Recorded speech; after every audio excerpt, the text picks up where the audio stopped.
안녕하세요. 문화예술인연대 노는 사람 두꺼비 김성화라고 합니다. 저와 함께 기본소득 국민운동본부 부산의 주선태님이 오늘 함께 진행해 주기로 했습니다. 반갑습니다. 지금 쌈수다온이 오늘 383번째로 시작이 되는데요. 저희들이 이제 지난주 이어서 올해 이번이 두 번째 녹화 시간입니다. 그래서 아마도 형식이 좀 이렇게 자리를 잡는 데까지는 시간이 좀 많이 걸릴 것 같고 그 사이에 이러저런 방식으로 변화들을 계속 주면서 가장 최적의 방식을 찾아보도록 그렇게 하겠습니다. 오늘 383번째 쌈수다온 시작할 텐데요. 바로 소개를 드리죠. 이번에 DMZ 국제 다큐멘터리 영화제라고 있는데요. 거기에 한국 경쟁 부분으로 초청이 된 차별이라고 하는 다큐멘터리 작품을 공동으로 연출한 김도희 감독을 모시고 오늘 시작하도록 하겠습니다. 반갑습니다. 안녕하세요. 김도입니다. 반갑습니다. 네. 도희 씨가 늘 카메라 뒤에만 살고 있다가 카메라 앞으로 오면서 지금 매우 긴장하고 있기 때문에 여러분들이 그 긴장을 좀 많이 풀어주시면 좋겠고요. 저도 사실은 카메라 뒤가 훨씬 편한데 가끔씩 카메라 앞에서 떠들어야 될 기회가 들어 있어서 카메라가 낯설지는 않습니다만 이런 조건이 굉장히 낫습니다. 왜냐하면 쌈수다를 381번째까지 할 동안에는 이 공간에서만 즐길 수 있도록 이 공간의 특성을 살려서 하고 있었기 때문에 전화를 켜놓으라고 말씀도 드렸었고 전화가 오면은 그 자리에서 받으라고도 말씀을 드렸고 질문할 게 있으면 언제든지 그냥 끼어들어서 말씀을 하실 수 있도록 했는데 지금 이제 방식이 조금 달라지다 보니까 이 바뀐 방식에 적응하는데 약간의 시간이 필요할 것 같아요. 네. 그래서 지난번에 제가 카메라 때문에 힘들다는 얘기를 굉장히 많이 했나 봐요. 여러분들이 세 번 예, 하셨어요, 세 번. 여러분들이 이제 네, 못 편집해 해먹겠다.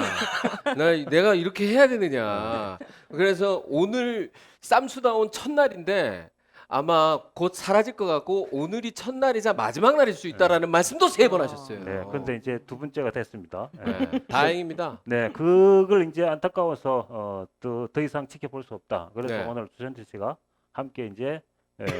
할 것이고, 제가 화요일 날 부산에 없는 상황일 때는 또 우리 주선태 씨가 계속 진행을 이어가도록. 그게 이제 전문 용어로 땜빵이죠, 땜빵. 땜빵이 아니고 이제 그걸 땜빵이라고 해야 되는 네. 거야? 아 근데 이제 땜빵도 뭘 알아야 땜빵을 잘 치니까. 네, 네, 저는 이제 알겠습니다. 네. 우리 두꺼비 선생님 옆에서 쌈수다운을 어떻게 하시나 좀 이제 자세히 좀 보고 배우면서 배울 건 없고요. 혹시 돌아올 땜빵의 기회가 오면 열심히 하겠습니다. 배울 건 없고 여기는 제가 한 번도 대본을 쓴 적이 없고 네, 네. 콘티를 짠 적이 없고 그러니까요. 적극적으로 늘 해왔기 때문에 뭐 어떻게 해야 될지 제가 오히려 그냥 더 되는 대로 털면 얘기를 되겠습니까? 하시면 됩니다. 예.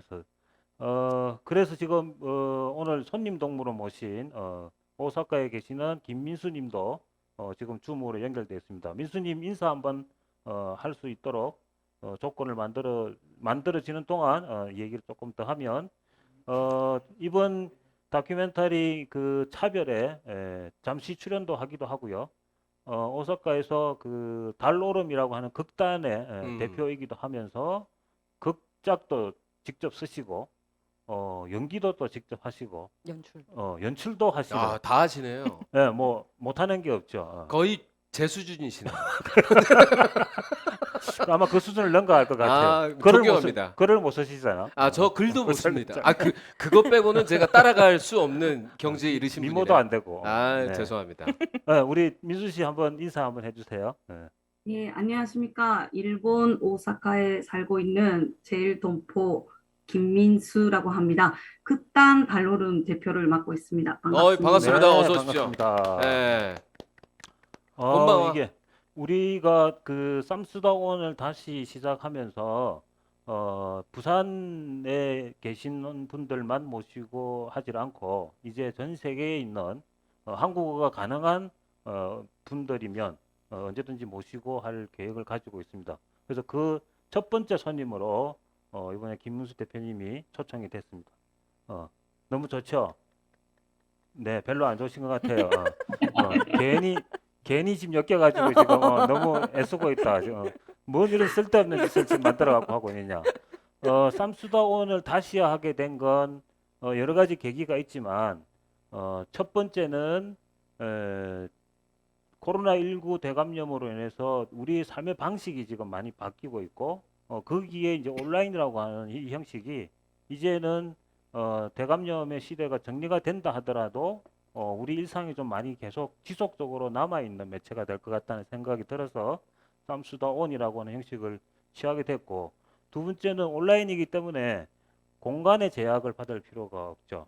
그래서 이제 시간의 문제는 조금 이제 시차들의 문제는 있지만 공간의 문제가 해소가 되기 때문에 전 세계에 있는 한국어가 가능한 모든 예술가들과 함께 연대하는 프로그램을 계속 운영할 생각이고 이 부분은 이제 우리가 부산에 있지만 세계를 바라보는 세계를 무대로 하는 시선을 좀 가져야 된다는 네. 의도가 있습니다. 그리고 뿐만 아니라 이제 한국이 국제 사회에서 뭔가 책임 있는 이 위치에 지금 국가로 성장했다는 것도 인식이 돼야 될 것 같고요.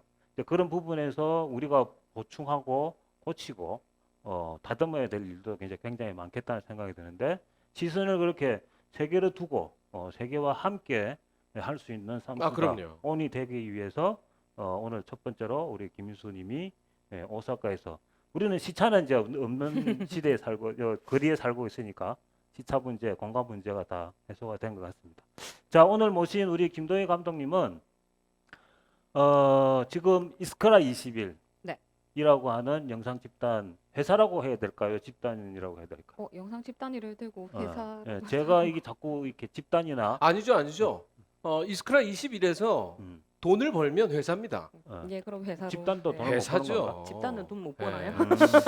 아무래도 이제 집단은 네. 그래 뭐 상업적인 느낌이 조금 그래도 덜해서 제가 그렇게 극단적으로 그러니까 계속 말씀 나누세요. 저는 네. 빼시고. 이스크라를 우리말로 풀면은 어떻게 되나요? 불꽃이라는 불꽃. 의미. 네, 네. 화끈하네. 불꽃이라고 합니다. 불꽃. 불꽃에 21은 왜 붙인 거죠?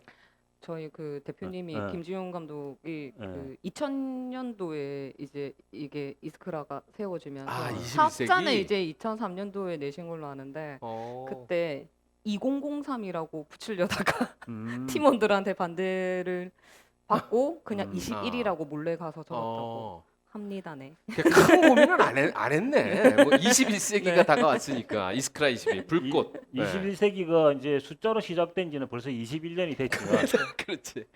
비로소 이제 21세기로 접어든다는 이제 사회학자들의 얘기도 많이 있어요. 근데 어쨌건 이스크라 21에서 몇 년도부터 같이 일을 하시고 2005년도에 네. 2005년도에 입사를 했네요. 입사를 한 네. 거예요.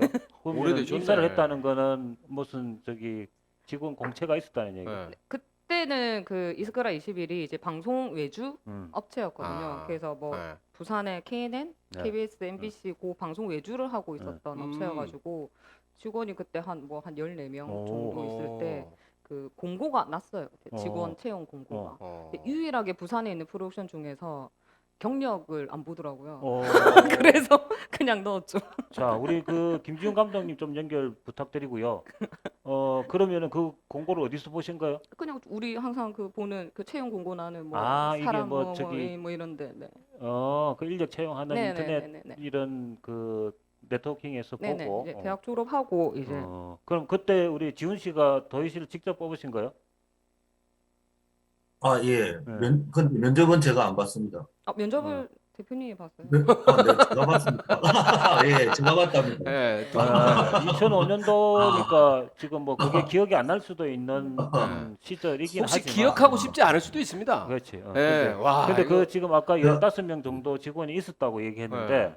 지금 제가 보기에는 그 사람들이 그만큼 안 보이는 것 네, 같은데. 저 이제 방송을 이제 그 일 그만두고 음. 나서는 어. 그 방송 제작 여건이 너무 안 좋아서 음. 네, 솔직히 MBC 뭐 PD랑 싸우기도 하고 저는 그래요, 뭐 그래. KNP랑 싸우기도 하고 그럼 했는데 그만두고 그때부터 우리 김지영 감독이 이제 대표로 네네네. 계속 그 일을 하고 있었는데 그럼 상황이 지금 도희 씨가 입사할 때부터 지금까지 약간 저 이스크라 21에 대한 활동에 대해서 조금 소개를 해주시고 도희 씨 첫인상이 지금 전혀 기억이 없다 그죠? 일단 그래서 기억이 없는 거는 그냥 넘기도록 하겠습니다. 일단 이스카라 21이 이력서는 기억이 납니다. 이력서. 이력서는 기억이 나고 사람 얼굴은 기억이 안 나요? 예, 자다가 드라마 기억이 일어나서 안 나는데 여쭤봤거든요. 이력서는 기억이 납니다. 그것도 희한하네. 예. 그럼 무슨 특이점이 있었어요? 그, 그 엄청나게 많은 아르바이트 경력을 거의 한 두세 장을 써서 예, 냈기 때문에 예, 이 정도면 버틸 수는 있겠다라는 생각으로 뽑았습니다. 아니 아르바이트를 수없이 많이 했다는 거는 한 가지 일을 오랫동안 못 한다는 또 얘기일 수도 있을 텐데. 아, 예, 그때는 그런 생각을 못했습니다.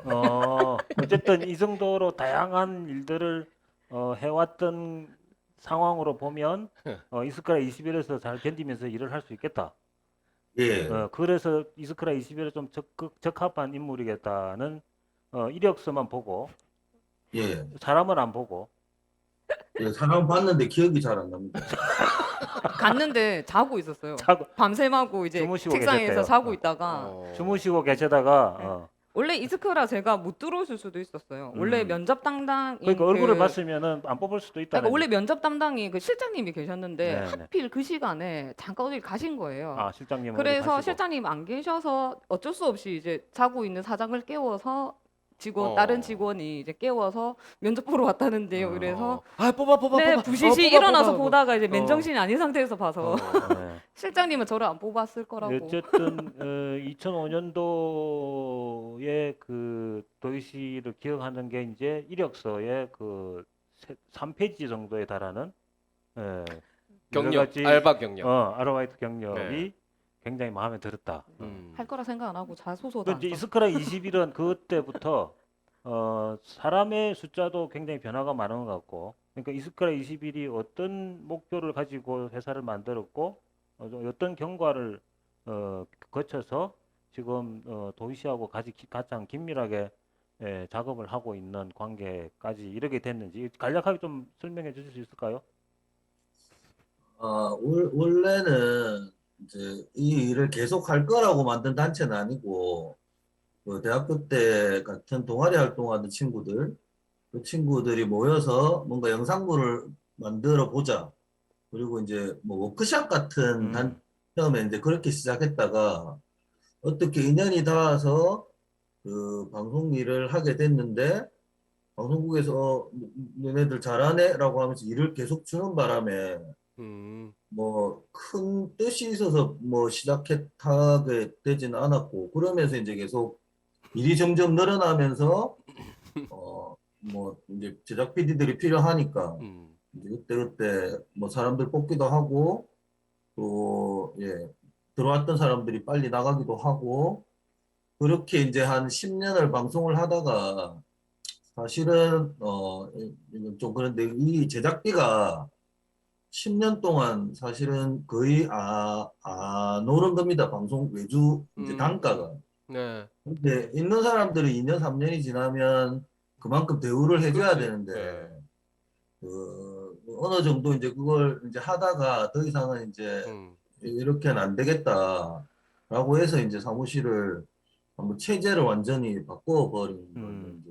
그래서 또 한 세네 명이 하다가 이제 한 10년 지나서는 저희가 부산에 뭐 공연단체들이나 그다음에 시민단체들하고 일들을 좀 했는데 또 그게 또 안 맞는 친구들이 또 있어서 그래서 이제 지금에까지 이제 오게 됐고 지금은 이제 외부 감독들하고 저희도 이제 일을 합니다. 일들이 좀 많거나 일이 많을 때는 또 이제 네, 밖에 연대하는 하는 여러분들하고 일들은 같이 진행을 네, 하기도 하고. 이제 뭐 다큐멘터리 작업이나 아니면 뭐 저희가 하는 공연 영상 뭐 사실 돈을 많이 받고 하는 건 아니기 때문에 그런 작업들 할 때 외부 감독들을 모실 수는 없고 실제로 저희가 대우를 해줄 수 있는 상황에 있는 일들을 할 때는 이제 외부 감독들도 좀 모시고 뭐 작가분도 네. 모시고 이렇게 그래요. 그 이 방송 외주 문제는 사실은 뭐 어제 오늘 지금 지적되는 문제가 아니고 실제로 그 열악한 조건에서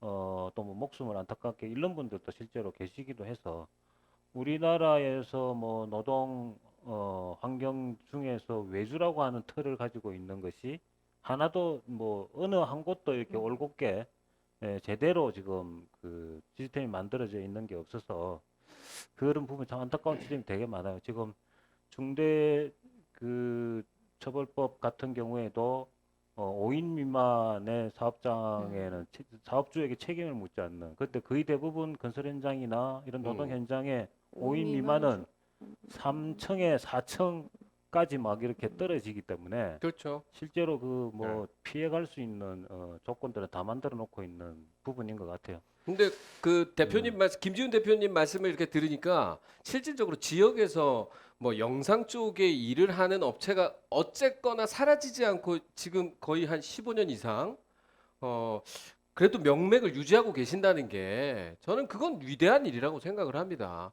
이스크라 21이 뭐 불꽃으로 이렇게 탁 탄생은 했는데 언젠가는 다 불태워 버릴 수 있을 거라고 네. 벌써 인상이 불태우게 생기셨어요. 네. 우리 네, 김지훈 김도희 감독. 감독 이제 나가면 이스크라 문 닫아야 됩니다. 네. 그래서 제가 이제 바로 그 말을 하려고 했는데 이제 김지훈 감독이 대단한 게 아니라 네. 김지훈 버티는 감독, 사람. 김도희 감독이 대단한 거죠. 그 얘기를 하시려고. 그렇지. 네. 그 조건에 네. 그 조건임에도 불구하고 뜻을 같이 함께 할 수 있는 동지로 이제 일어남았다는 아. 얘기인데 제가 기억하기로는 항로, 오사카, 제주, 조선? 조선, 오사카라고 오사카. 하는 부제를 붙인 이게 이제 국내에서는 개봉하지 않고 무료 상영회를 주로 많이 했고 예. 공동체 일본에서는 이제 극장 극장 개봉을 개봉. 했던 아. 영화인데 예. 그 영화를 만드는 과정에 전적으로 다 같이 이렇게 활동을 했던 기억을 하고 있어요, 저는. 그래서 이렇게 호흡을 맞추면서 일을 같이 할 네. 수 있다라고 하는 동지를 만난다는 것도 쉬운 일이 아니에요. 그래서 어쨌든 도희 씨가 이제 이 이스카 21 2005년에 네. 우연히 이제 이 공채 공고를 보고 자는 사람을 깨워서 음흠. 면접을 본 보고. 다음 음. 일을 하기 시작했는데 입문했네. 근데 다른 사람 다 나갈 때 왜 도희 씨는 계속 여기에 이스카라 20일에 남아 있어야 저 되겠다는. 잠깐 한 4개월 정도 뛰쳐나간 적 있어요. 그렇지. 초반에. 그럼요. 못 견디었어. 위에 네. 선배랑 좀 약간 마찰이 있어. 그럼, 아, 그럼. 그건 그럴 수 인간관계 있지. 때문에 네네. 이 이스카라 21의 구조적 모순은 아니고. 네네네. 갔다가 4개월 어. 뒤에 다시 사장님한테 전화해서 하겠다 그때 다시. 말을 잘못해가지고 음. 계속 묶여 있어요. 어떻게 그때 얘기했는데? 제가 다시 이 일을 그냥 또 계속 하고 싶어가지고 음, 그래서 사장님 찾아와가지고 저는 계속 사장님이라고 부르는 게 너무 음. 익숙해서 음, 사장님 찾아가서 월급 안 받아도 되니 어머. 저 다시 일할게요. 어머. 이 말을 아직까지 계속 곱씹으면서 네. 아까 언뜻 지나가기에 경력을 보지 않는 조건이었다고 얘기했는데 그럼 그 전에는 영상적으로 일을 한 적이 없으시고. 그러니까 신문방송학과를 졸업하긴 했는데 제가 연극 동아리에 빠져 있어가지고 학과는 그렇게 솔직히 그냥 이론으로 다 점수를 땄지 실기를 그렇게 많이 하지 않았어요. 그리고 그때 저희 당시만 해도 이렇게 카메라가 이렇게 좋은 그렇지. 환경이 하나. 아니라서 그 학과에서 카메라를 하나 빌리려고 해도 너무 어려운 그렇지. 시절이라서 그러니까 뭐 집에 돈이 있으면은 내가 뭐 좀 사비로라도 사서 막 하겠는데 뭐 그렇게도 안 되는 상황이라서 카메라를 많이 만져본 기억이 없어요. 그 신방과 있으면서도. 그래서 이제 이스카라 들어와서 솔직히 다 다시 배웠죠. 그럼 더 희한한 것 같은데 카메라도 만져본 적도 없으면서 영상 회사에 그러면 어떻게 일을 하려고? 경력을 안 보니까. 네, 경력을 안 받아. 그냥 경력 안 본다. 그런데 본인은 경력도 안 보지만 영상 회사에 가고 싶은 이유가 또 따로 있었을 거 아니에요. 별로 그러면. 솔직히 가고 싶은 마음이 없었어요. 근데 취직은 해야 되겠고. 오갈 데 없어서 네. 일단 여기 삼쪽에 달하는 수많은 그 이 아르바이트를 전전하다가 이제 뭐 좀 지금 좀 올바른 회사를 좀 들어가 그렇지 보자. 나인식스를 이렇게 출퇴근 시간 좀 가지는 회사를 네, 한번. 제가 대학을 2년을 휴학을 해서 늦게 졸업을 했어요. 네. 그래서 특히나 조금 시작도 늦은 편이라서 네. 그럼 신문 방송을 전공해야 되겠다는 생각을 하시게 된 그때 거예요. 진짜 좀 막연했던 것 같아요. 그냥 그 대학 갈 때도. 네, 드라마 PD가 되게 하고 싶어서 그 당시에는. 그렇지. 근데 갔는데 뭐 네. 공부 안 하고 그냥 연극 동아리에 빠져가지고 네, 돌아다니다가 사람의 마음이 이제 뭐 늘 바뀌는 건 이제 당연한 일인데 드라마 PD를 하고 싶다는 생각을 하시게 된 이유는 뭐죠? 고등학교 때 그냥 그때도 그냥 연극 책을 좀 어떻게 접하게 됐어요. 무슨 학교에서 연극 공연을 초청을 해가지고 동네 요구라서 좀 강당이 좀 큰 데가 있어서 학교에서 그 극단을 이제 초대를 해서 이제 연극을 했었는데 그때 이제 셰익스피어 작품을 했었거든요. 그래서 그거를 보고 그냥 시나리오 4대 빅을 그냥 샀죠 그냥. 그래서 그냥 재밌네 하고 거기 보다가 이제 연극을 좀 재밌어 하다가 그런데 좀 카메라 이런 거를 큰 삼촌이 카메라를 좀 들고 좀 옛날에 좀 돈을 좀 있을 사셨네. 때 어, 있을 어, 어. 때여가지고 그때 8mm였던 것 같아요. 그거를 사셔가지고 저희 8mm 그 홈비디오 카메라. 네네네네 저희 놀러 갈 때마다 막 그걸 음, 찍으셨거든요. 그거 들고 막 이렇게 찍던 게 음, 그냥 재미가 있어서 음, 그게 막연히 이렇게 좀 물리면서 아 음, 그러면 신문방송학과를 음, 갈까 음, 이렇게 해서 가게 됐고 음, 갔는데 연극 동아리 빠져가지고 음, 딴짓하고 그래요. 저 죄송한데 음. 지금 유튜브를 제가 살짝 들어가 봤는데요. 뭐 현재 유튜브로도 실시간으로 보고 계시는 분이 한 10분, 조금 전에 12분 있었는데 한 2분 떨어져 나갔어요, 방금. 아리아리 아스크라 임채련 씨가 응원 말씀을 주셨고 화질이 너무 좋다고 칭찬도 있고요. 오늘 화이팅 해달라 그 포토 다싸님 그리고 제이지 팡님, 임채련님, 그 예술교육 중구사랑님은 소리 영상 잘 들리고 그리고 모퉁이 극장님이 간판 멋있네요. 그러니까 전체적으로 여기 지금 댓글 남기신 분들의 공통점이 뭐냐면 내용은 안 듣고 그래. 전체적인 영상미 뭐 혹은 그 이런 거 구도 이런 전문가들이 다 들어와 있어. 그래서 지금 영상 관련된 분들의 관심이 대단히 많다. 뭐 그런 분들이 지금 시청 중에 있다. 대체로 네. 아마 도희 씨를 다 응원하시러 그러네요. 들어오신 것 같아요. 그래서 네. 도희 씨 얘기는 들을 필요도 없다. 뭐 이렇게 생각하시는 다 것 아니. 같고. 여튼 그 신문 방송을 선택하는 거는 도희 씨가 곧 지나갈 무렵에는 신문 방송이 좀 제법 인기가 있던 네, 좀 그 지금 당시였어요. 지금은 네. 이제 거의 그 학과들도 이 뭐라는 그 입시 경쟁 속에서 지금 네. 학과가 굉장히 많이 세분화되고 축소되고 있는 네네네네. 상황이기도 한데 그때는 상당히 많이 좀 조금 인기가 있었어요. 그렇죠. 들어가기도 굉장히 좀 네네네. 어렵기도 하고 했을 텐데 연극에 빠졌다는 건 지금 고등학교 때 학교로 공연 왔던 셰익스피어를 공연했던 그 극단 때문에 이제 연극에 이제 만나게 되는데 우리가 이제 이래서 이제 학교로 공연이라든지 이런 문화예술 되게 중요한 것 활동들이 같아요. 네. 학교로 들어가서 하는 거 그렇죠. 가능할 네. 수 있으면 현장으로 나올 수 있으면 더 최적화된 네. 조건에서 이제 문화예술을 감상할 수 있는데 이 기회가 얼마나 정서적으로 일단 기본적으로 안정감들을 만들어내고 감성이 이렇게 풍부해질 수 있는 조건이 되는 사람으로 자란다라고 하는 게 굉장히 중요한 그때 문제예요. 주로 그 학교 다닐 때 음. 동아리 혹은 학교 음, 제 세대 때는 교회 음. 이런 데에서 뽕을 맞죠. 그렇지 이제 네, 그 무대 뽕을 거기서 맞아요. 그 어설프게 이렇게 참여할 수 있는 그 문이 열려져 있기 때문에 무대 한번 올라갔을 때 그 경험을 그리고 그 박수를 그 환호를 잊지를 못하는 거예요. 저 같은 경우에도 정말 누가 봐도 얌전하고 누가 봐도 말 없는 내성적인 아이가 그런 무대가 학교에서 뭐 혹은 교회에서 경험을 해서 그때부터 이쪽으로 올 수밖에 없는 계기가 만들어졌으니까 두꺼비 그래, 선생님 말씀대로 그런 기회 제공을 자주 해줘야 된다. 그렇죠. 이제 그래서 뭐 그 자기하고 맞는 이제 이 진로를 선택할 수도 있지만 네. 그보다 더 어릴 때는 네. 정서적으로 이렇게 감성이 풍부한 경험들을 하게 되는 거거든요. 맞습니다. 이런 경험들이 제대로 된 사람들이 사회 구성원으로 자라게 되면 네. 세상이 굉장히 편안해질 수 있어요. 그러면 학교에서 셰익스피어 그 4대 비극을 배우를 하신 거예요? 연출을 아니 하신 아니 아니, 아니 그거는 그때 본 공연- 거죠. 그냥 관객으로 보는 네네. 것만으로도 뿅 간 거네? 네네. 그래가지고 와, 저거 재밌겠다. 네네. 그 4대 비극을 책을 다 사서 이제 아. 폭발을 했다는 얘기. 이야, 쌈수다운은 이렇게 말씀 나누는 거를 계속 주의 깊게 안 들으면 저같이 쓸데없는 소리를 할 수 있네요. 네, 괜찮아요. 저 민수 네. 선배 아무 상관없어요. 저기 다루름 극단이 조선학교에 초청 공연도 되게 많이 가요. 그래서 학교로 학교에. 학교에서도 공연을 많이 하고 일본 아, 학교에 그러면 가서도 우리 민수 씨 좀 네네. 연결 준비되면 한번 그 얘기를 한번 또 질문을 예. 해보도록 하겠습니다. 여튼 제가 이 이야기를 지금 강조하는 이유는 우리가 특히 이제 고등학교 과정에서는 입시에 초점을 맞추다 보니까 실제로 이런 기회가 굉장히 많이 없어져 있고 없죠. 저희들도 저도 이제 영화 읽기를 초중고에 다 하지만 이 초중은 많지만 고등학교는 진짜 기회가 안 오거든요. 그래서 논술이라든지 이런 이제 그런 그 입시 필요 쪽으로, 입시에 네. 필요한 조건이 맞을 때만 이제 부르기도 하는데 그런 상황들을 좀 많이 만들어야 된다. 이런 부분에서 이제 말씀드리는 거고, 금방 이제 우리 도희 씨 이야기로는 극단 다로름이 학교로 초청 공연을 굉장히 많이 받는다고 하는데, 일본은 이게 초중고 중에 어느 학교 쪽으로 많이 나가게 됩니까, 주로?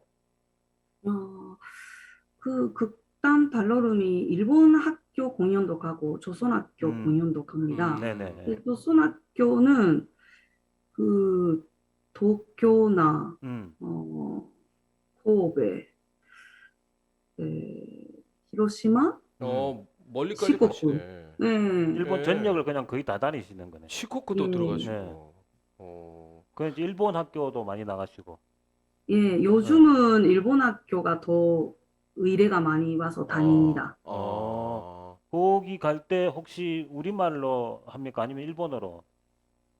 우리 조선 학교 공연할 때요? 아니, 일본 학교 갈 때. 일본 학교 갈 때는 일본말로 일본말 해야죠. 공연을 하고, 예. 네, 하고. 조선 학교 갈 그리고 때는, 이제 작품에 따라서는 그 일본어 편, 한국어, 우리는 우리말이라고 하니까 우리말 네네. 편 이 두 작품을 준비하니까 조선학교 갈 때는 이제 우리말 공연을 네. 합니다.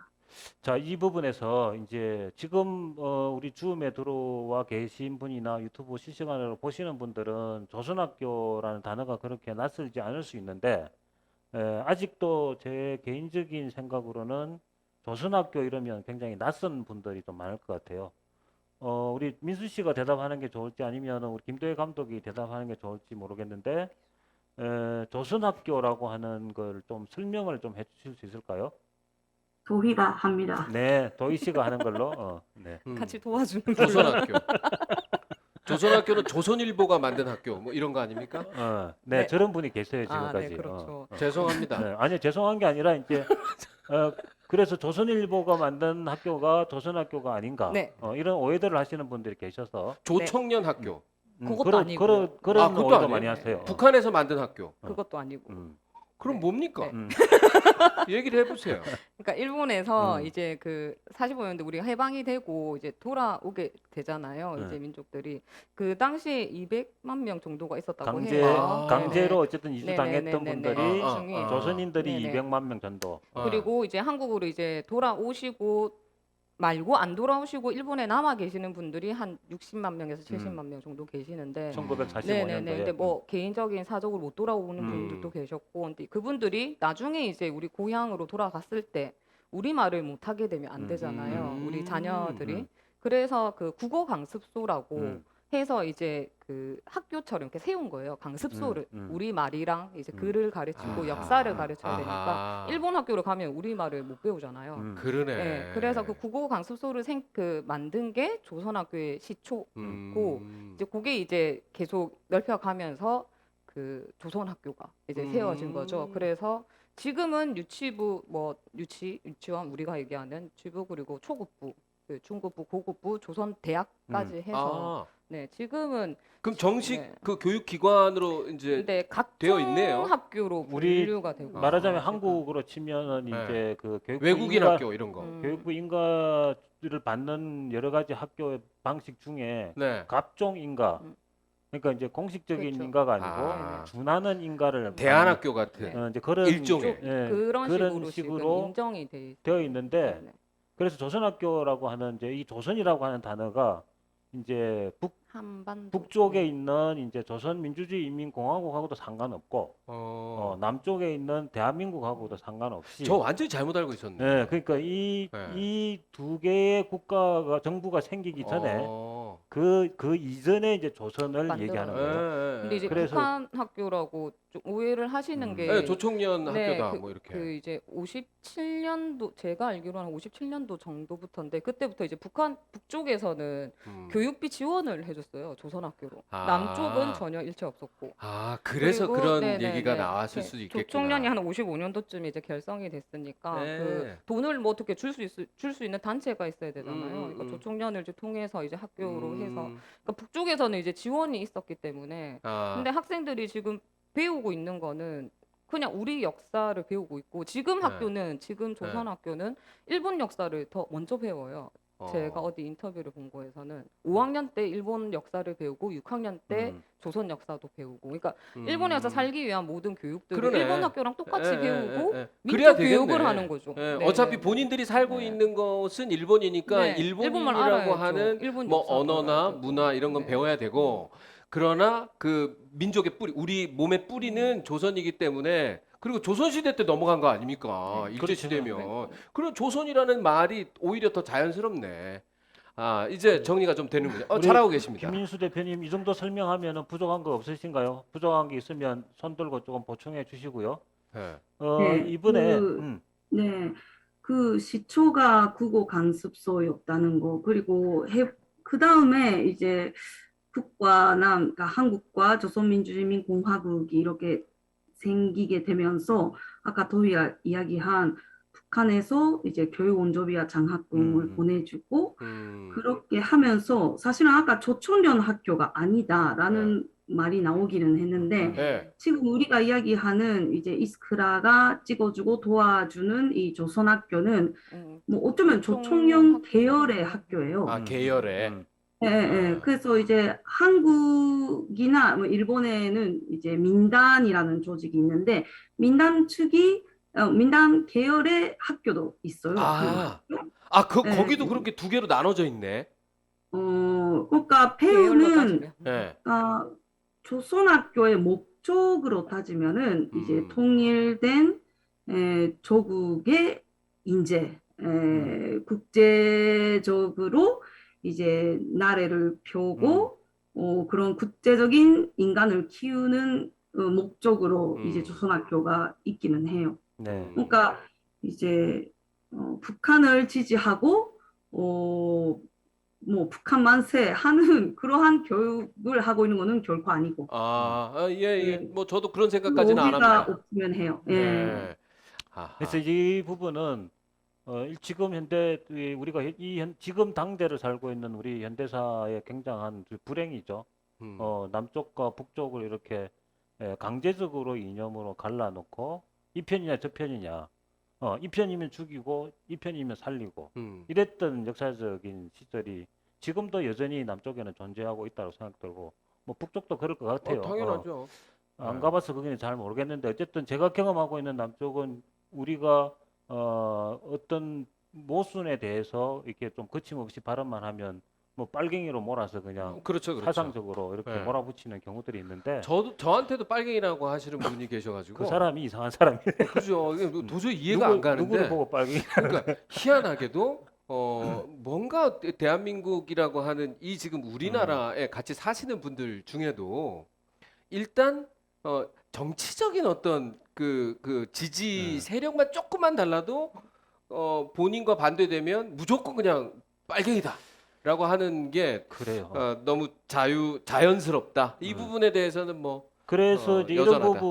이런 부분에서 저는 개인적으로 이제 국가보안법이 폐지가 돼야 된다고 생각을 하는데 여전히 지금 국가보안법을 일제 때 만든 국가보안법을 여전히 지금도 폐지 못하고 있는 상황이죠. 여튼 이 부분은 나중에 편집하기로 하고요. 네. 국가보안법 얘기가 나오면은 네. 괜히 쫄여요. 저는 북에 한번 세상에. 가실 것 같아가지고 저 그건 아니시죠? 갈 생각이 없습니다. 뭐 두꺼비 선생님이야 뭐 제 한번 누구- 유랑 삼아. 누구처럼 술 마시고 이렇게 두만강 건너고 이런 생각은 큰일 전혀 납니다. 없고요. 두만강은 네. 내가 여러 차례 갔지만 네. 넘어갈 생각은 꿈에도 안 했습니다. 자, 어쨌건 핵심은 이게 조선학교라고 하는 이름을 지금 그 일본에서도 조선학교라고 부르고 있나요, 민수 씨? 네. 네네. 지금 제가 이제 이 질문 드리는 이유가 뭐냐면 이번에 우리 도이시 작품이 국제 영화제에 이제 초청이 됐단 말이에요. 그래서 영어 자막을 넣어야 되는데 이 조선학교를 영어로 어떻게 표현해야 되는지 이게 굉장히 난감하더라고. 그래서 조선학교라고 이렇게 표현하기도 어렵고, 그래서 이거를 영어로 어떻게 표현하는 게 적절한지 혹시 거기서는 혹시 영어로 뭐 이렇게 학교를 소개할 때 쓰는 특별한 단어가 있나요? 혹시 저한테 물으세요? 그러니까 민수 씨한테 물어보는 거예요 지금. 저 영어는 전혀 안 됩니다. 조선 학교를 영어로 소개할 때 혹시 어. 근데 저희가 이거 영어 자막을 넣어야 돼서 그래가지고 지금 네네. 코리안 스쿨이라고 지금 네, 그거를 위해서 억지로 저희도 했거든요. 이제 확인을 해야 돼서 음. 그 큐슈에 계시는 이제 윤경룡 교장쌤한테 물어봤어요. 혹시나 어떻게 쓰는 게 맞느냐 했더니 코리안 스쿨이라고 아, 영어로는 공식적으로 이렇게 쓰신다고 하셔서 영어로는 코리아 앞 우리는 지금 네네네. 북쪽 남쪽 다 코리아라는 네. 영문 국어가 들어있긴 하지만 앞에 수식어가 네, 있어서 우리 그거 뭐 다 사우스 떼고 노스 그냥 다 빼고 그냥 코리아. 조선이 그냥 네네, 코리아다. 네네. 그거 좋네. 네, 오히려 네. 그렇게 코리아 학교 표현을 좋네. 코리아 근데 이제 스쿨. 이런 역사적인 그 사전 그 배경이 없으면 배경이 없는 사람이 이렇게 그냥 코리안 스쿨 하면은 아주 잘 모를 수 그쵸, 있는데 네. 어쨌든 영화를 전체적으로 보면 그 맥락에 지금 다룰 수 있을 거라는 생각이 듭니다. 네. 자, 어쨌건 도희 씨가 지금 민수 씨를 만나서 다큐멘터리 두 편이 지금 만들어지는 셈이잖아요. 네. 항로하고 지금 이번에 차별하고 항로 때는 우리 민수 씨를 쫓아서 지금 그 영화가 만들어진 걸로 제가 본 기억이 나요. 우리 싸면서도 특별 상영을 한번 했던 것 같은데 민수 씨가 보기에 지훈 감독이나 도희 감독이 왜 그 조선학교 문제 또 제일동포 문제에 이렇게 적극적으로 활동하는지 민수 씨가 생각하시기에는 어떤 것 같아요? 제가 계속 궁금했어요. 그렇죠.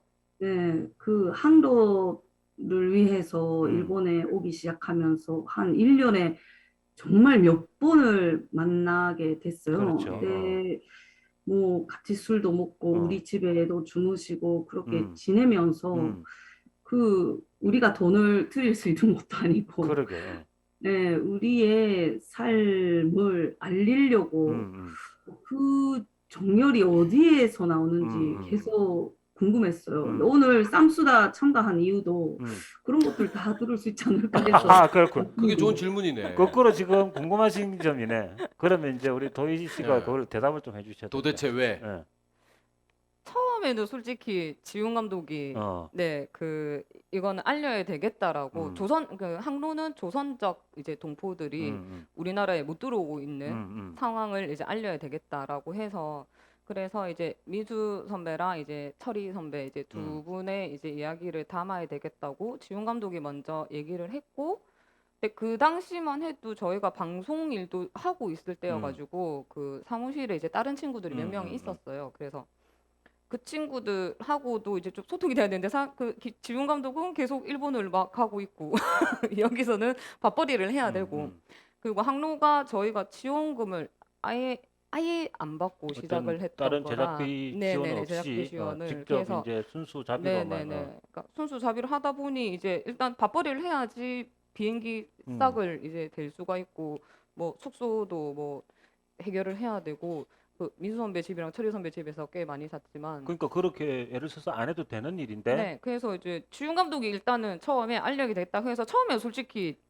좀 힘들었어요. 좀 사장님이 하자니까 어쩔 수 없이 네네네네. 근데 그 전에 근데 그 다른 동포 단체 그 일 때문에 그 기록한다고 조선학교를 좀 몇 번을 방문을 네네, 했었고 그 동포분들을 몇 번 만났고 했지만 아직까지 제가 와 이거를 솔직히 돈이 뭐 월급이 그렇다고 나오는 것도 아니고 그러니까 밑에 친구들을 조금 이해시키기는 조금은 힘들었고 이 친구들을 왜 번외의 일을 해야 되니까 그래서 그거 때문에 조금 힘들긴 했는데 철희 선배랑 이제 민수 선배를 만나면서 이제 좀 이제 가서 이제 계속 만나고 얘기를 듣고 하면서 저도 솔직히 그냥 화가 좀 나서 그 네. 민수 씨나 그 철희 네, 씨의 네. 삶을 들여다보면 네네. 볼수록 화가 계속 왜 한국에 못 들어오게 하는 거야? 이제 뭐, 영화 제목처럼 네, 왜 네, 차별받고 네, 있는가? 네, 네. 한국에 항로할 들어오는 것도 때. 지금 항로할 때는 철희 선배는 조선적이라는 조선적이었기 이유 때문에 때문에 못 이 들어왔고 조선적도 나중에 좀 네, 이해를 네, 구할 필요가 있을 것 이해하고. 같은데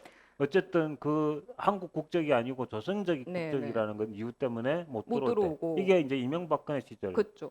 그리고 철희 선배 어머니 아버지도 조선적이었거든요. 근데 제가 그 이제 촬영하면서 민수 선배랑도 굉장히 많이 친해지고 가족들하고도 이제 철희 선배 집에서 좀 다른 작업 편집 자막 작업도 해야 되고 해서 철희 선배 집에서 꽤 많이 그 묵었거든요. 어허. 그래서 어머니 아버지가 굉장히 되게 진짜 아들 딸 온 것처럼 되게 어허. 좋아해 주셨고 그래서 어머니 아버지가 왜 한국에 못 들어오나 우리 음. 우리 집에 좀 우리 사무실 좀 초대해서 같이 좀 우리가 음, 지금 음. 아버지 집에 오는 것처럼 음. 아버지 좀 초대해서 부산에서 좀 제주도 고향도 좀 가보고 싶고 아버지도 부산에 초청하고 싶고 한데 왜 그게 안 되는지에 대해서 너무 그러니까 이제 친해졌던 분들의 상황들이 이제 더 이게 오게 와닿으니까. 되니까 이제 음. 이거는 진짜 어떻게든 해야 음. 되는 거구나라고 생각을 하게 됐죠. 그렇죠. 어쨌든 이제 이게 공감하지 않으면은 할 수 없는 일이고, 아까도 말씀하셨지만, 실제로 생계를 유지하는 거, 회사를 운영한다는 거, 이게 또 사실은 만만한 일이 아니고, 그것도 부산이라고 하는 공간에서, 그런 영상업체를 운영한다라고 하는 게 녹록한 일이 아닌데, 그런 상황에서도, 이걸 기록해야 된다라고 하는 데서 출발했지만, 그들과 함께 이제, 민수 씨하고 함께, 계속 만나면 만날수록 그 의문을 지금 해소할 수가 없어서 음. 왜 조선적이라고 하는 게 도대체 무엇인데 그것 때문에 지금 한국에 들어오지도 못하는 상황이냐.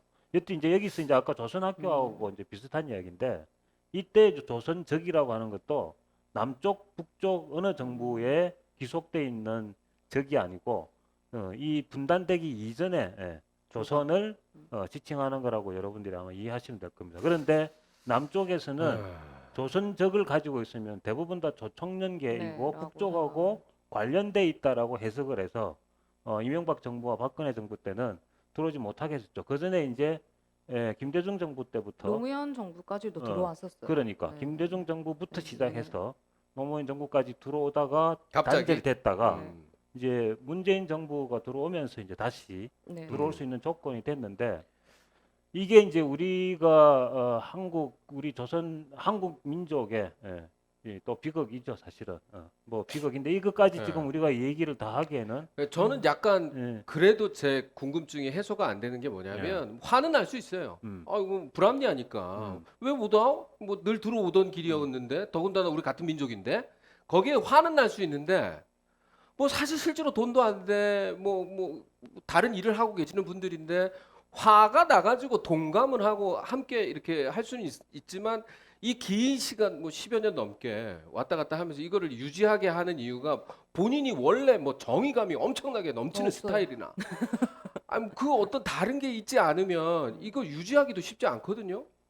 그 이제 말은 화가 나서 이제 했다라고 네. 하는 건데 김지훈 감독이 사장이니까 늘 사장님이라고 표현하는 듯이 김지훈 감독이 이제 물어봐야 될 것 같아요.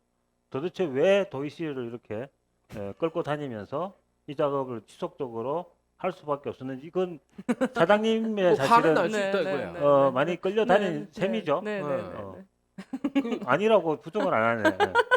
네. 어떻게 보십니까?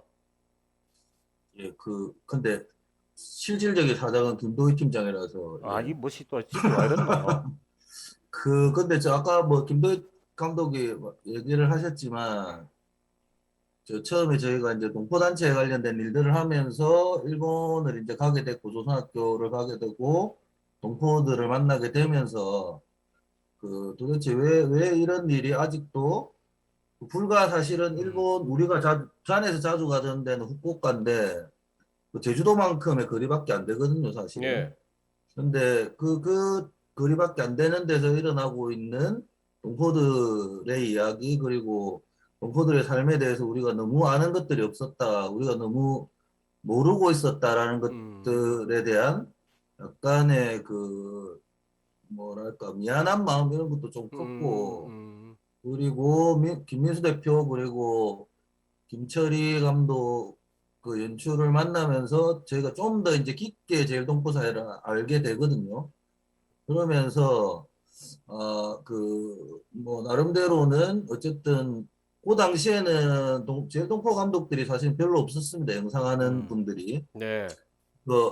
어쨌든 좀 기록할 수 있는 것들은 기록을 해야 되겠다라는 생각에서 꼭 다큐멘터리가 아니더라도 네. 영상으로 또 우리가 할 수 있는 일들을 좀 할 수 있으면 좋겠다라는 생각이 컸고 그 이후에는 그냥 이제 우리 뭐 친척이죠 친척 가족이고 친척이고 친구고 특히나 뭐 차별 같은 경우는 사실은 시작이 그 뭐 소송은 2013년부터인데 네. 판결이 이제 2017년부터 났습니다. 저희가 촬영을 2017년부터 했는데 뭐 첫 그 판결이 히로시마 조선고등학교 판결이 났었는데 그때는 저희가 촬영을 안 갔습니다. 근데 그 신문 보도나 이런 것들을 보고 학생들이 재판장 앞에서 막 울고 막 하는 모습들이 사실은 그 민수 대표 첫 번째 딸인 그 하나가 그때 조선고등학교를 다니고 있었거든요.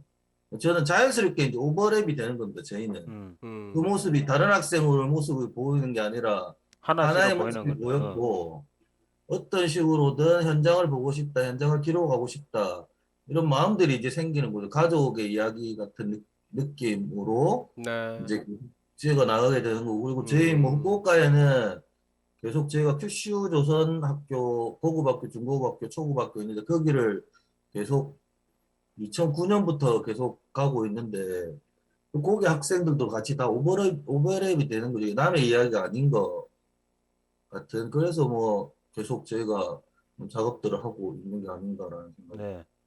민수 씨가 지금 우리 그 제일동포가 차별받고 있는 이런 조건들에 대해서 이제 당사자로서 뭐라 그럴까요? 경험담 혹은 조선학교를 다니면서 겪게 됐던 차별? 상황들 중에 좀 저희들한테 같이 좀 공감을 혹은 공분을 불어일으킬 수 있는 사례들을 좀 말씀해 주실 수 있다면 한두 가지 정도만 얘기를 해주세요. 음, 되게 어려운 어려운 문제죠. 저는 이제 이 문제가 질문이네요. 제국주의라고 하는 이 틀이 전 세계를 우리가 지배했을 때가 있잖아요. 18세기부터 시작해가지고 이 아시아에 유일하게 제국주의가 이제 일본이란 말이지. 그래서 일본이 제국주의는 열등감에서 출발한 제국주의이기 때문에 특히 일본의 식민지 사람들을 정말 못 살게 굴었어요.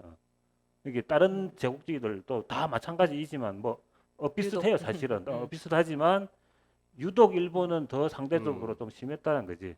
그리고 거기에 한국으로 돌아가지 못한 자의도 아니고 타의로 일본에 남을 수밖에 없었던 이 60만의 제일동포들에 대해서 그동안 해왔던 지금까지도 역시 마찬가지로 하고 있는 짓거리들 보면 정말 그냥 가서 정말 주먹이라도 날리고 싶은데 그런 부분에서 이제 몇 가지 생각난 게 있나요 혹시? 그 사이에 네. 저희가 편집해 드릴 테니까요. 막 욕하세요. 생각나는 거 있으시면. 음, 아까 그 일본에 오셔서 동포들 만났는데 국적을 이제 그 90년대 일본으로 바꾼 초반에 사람, 어. 또 이제 이름을 일본식으로 그렇지. 뭐 한 사람 많이 봤다. 근데 이제 그렇다고 민족 정신을 이루는 것 아니겠죠. 네네네. 이렇게 말씀하셨잖아요. 이제 뭐 사회 뭐 자영업 사람들은 이제 본명 조선 이름으로 사업을 하기 힘든다고 이제 우리는 돈명이라고 하는데 식민지 때 이제 창씨 개명으로 이제 일본 이름을 스스로 정해야 했잖아요. 근데 그거를 대대로 물려오면서 이제 일본식 이름으로 생활하는 사람 엄청 많아요. 근데 그렇죠. 물론 그 속에는 이제 일본 사람이 되고 싶어서 일본으로 귀화하는 사람도 있고 이제 일을 해야 되는데 아무래도 회사를 뭐 만들고 해야 되는데 이제 국적을 일본으로 바꾸는 게 차라리 낫겠다고 바꾸는 사람도 있고. 근데 그렇다고 민족 정신, 나는 조선 사람이다라고 그 신념을 가지고 사는 사람도 있고, 그렇죠. 그렇지 않은 분도 계시겠죠. 일본인이 되고 싶은 사람도 맞아요. 많아요. 있겠지. 이제 아니 지금, 이게 말 끊어서 네. 미안한데 한국에 사는 사람도 나는 미국 사람이라고 얘기하는 인간들 천지백깔이고 심지어 이스라엘 사람이라고 얘기하는 사람들도 있어요. 요즘 뭐 이상한 깃발 들고 다니는 할아버지들.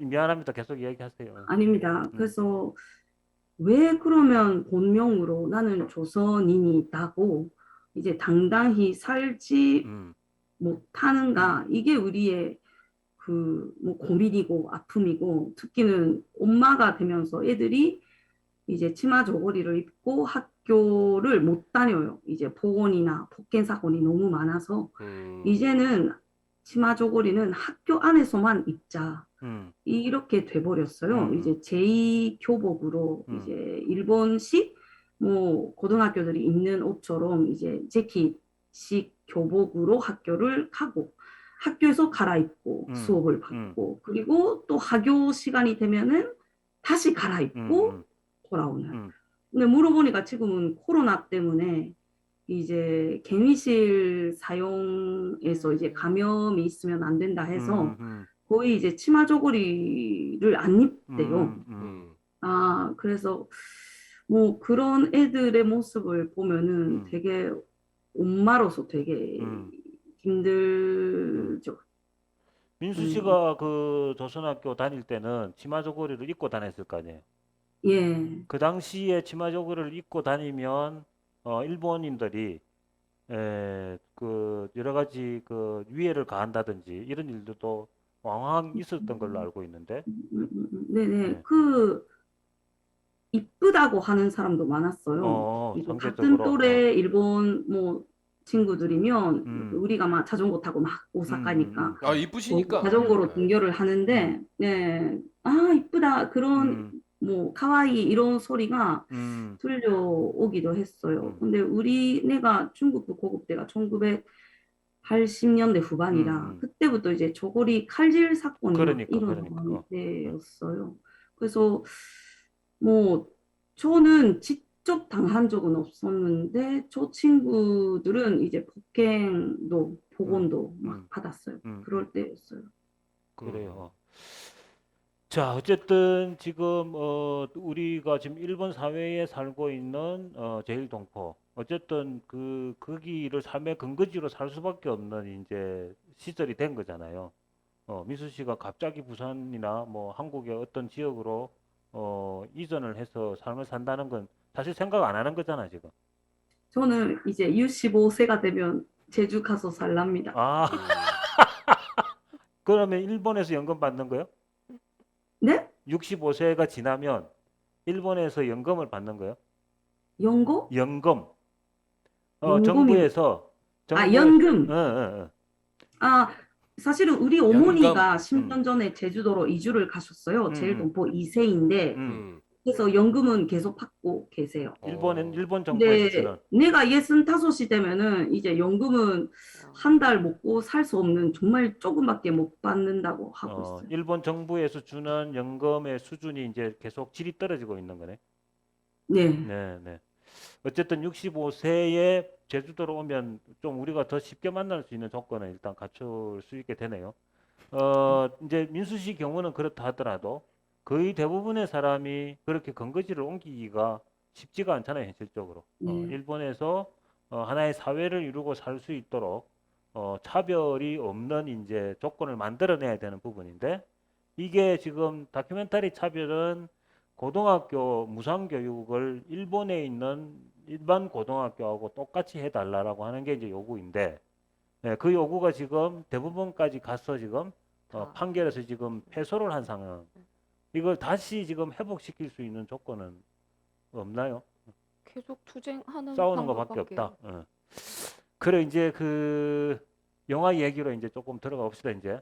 그래서 항로를 만들고 차별을 만들고 어쨌든 이 부분은 다큐멘터리는 정말 시간과의 싸움이기도 하고 그런 어떤 상황들을 자기가 만들어내는 것이 아니라 만들어지는 상황들을 어떻게 담느냐 하는 건데 이건 굉장히 순발력 있게 움직여야 되는 거잖아요. 두 사람이 지금 거의 대부분 저기 김지훈 감독이랑 김도희 감독이랑 두 사람이 직접 카메라 두 대로 지금 움직인 경우가 거의 대부분일 텐데 여러 가지 촬영하는 단계에서 어려운 점 뭐 이런 게 많았을 것 같은데 뭐 근데 항로를 한번 음, 해봐서 음, 그런지 그 필요할 때 이제 지훈 감독이 음, 거의 주 촬영은 지훈 감독이 음, 했거든요. 음, 그 조선학교에 계시는 분들하고도 제일 좀 긴밀하게 알고 음. 계시니까 지훈 감독이 이제 촬영하러 나가면 전 이제 열심히 밥벌이 음. 해서 하고 근데 이번에 또 근데 차별 만들 때는 항로 때 이제 너무 저희가 저희 돈으로만 하다 보니까 빚이 너무 어마하게 쌓여서 조금 지명 감독도 좀 지원을 받을 수 있는 쪽을 좀 알아봐서 그래도 많이는 아니지만 그래도 조금은 지원을 받아서 그나마 좀 조금은 괜찮았는데 근데 문제는 이제 그 투쟁하는 현장에 촬영을 갔을 때가 이제 제일 힘들죠. 그렇죠. 어떤 게? 그리고 그러니까 모든 데서 저희를 환영하지는 않아요 아직. 네, 그 저희가 지금 규슈랑 이제 뭐 히로시마, 후쿠오카 이쪽은 저희 그 좀 올해 이제 연을 좀 맺었던 데라서 학교 안에서도 촬영을 뭐 할 수 있고 학생들 촬영도 좀 자유롭게 할 수 있고 한데 아직 안 그런 곳도 많거든요. 네, 그래서 주윤 감독 이제 얘기를 들어보면 이제 투쟁할 때 가면은 쫓겨나기도 하고 그 이제 학교 관계자가 왜 찍냐? 왜냐면 남쪽의 언론들이 다 좋게 맞아요. 보도하는 경우는 또 아닐 수도 있기 때문에 그렇죠. 예전에 너무 왜곡 보도도 많이 나갔고 그래서 그 조금 쫓겨나기도 하고 그러니까 좀 되게 이게 좀 이제 그 흥분했던 것 이미 같아요. 이미 10년 정도의 이제 네. 인간관계가 이제 형성이 된 네네네. 데는 그나마. 편안하게 가지만 네네. 이제 그렇지 않은 아니 경우에는 저는 당연히 그냥 기레기가 네네네. 왔다고 생각하는 네네. 거죠. 저 뭐 그러네. 어디서 와가지고 저렇게 촬영하나 이 이런 남쪽 거죠. 언론의 이제 그 기레기 네. 스타일은 뭐 전 세계에 지금 소문이 다 나가 있으니까 그런 그러면 것도 있고, 네.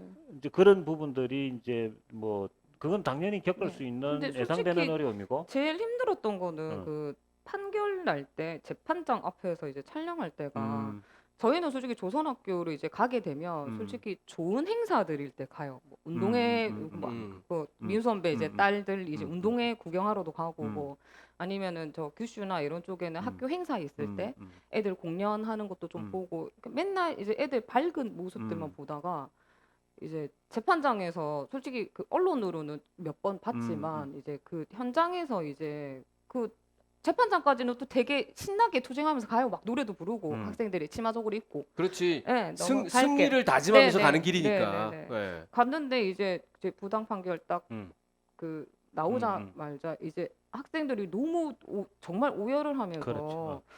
분하고 옆에서 그러니까 그때가 솔직히 제일 힘들긴 했어요. 그 중간에서 근데 우리는 또 촬영을 또 해야 되니까 이 친구들의 모습들을 그 담아야지 저희가 또 알릴 수 있는 거니까. 근데 그 사이에서 이제 아이들 이제 모습들 막 담고 할 때가 솔직히 그때가 마음이 좀 제일 힘들었던 것 같아요. 그렇죠. 그 이제 네. 다큐멘터리는 사진이건 영상이건 어쨌든 기록해야 된다라고 하는 그 놓칠 수 없는 순간이 있는데 여기에 이제 그 도덕적인 잣대가 들어가게 되면 근데 금방까지 전철화에서 매우 막 웃고 어려운 떠들고 오던 상황이 있죠. 학생들이랑 같이 막 웃고 떠들다가 그래 이제 이게 재판장 앞에서 이제 네. 쉽게 판단할 수 있는 문제는 아닌데 어쨌든 감정적으로는 굉장히 어려운 상황이 될 수 있다.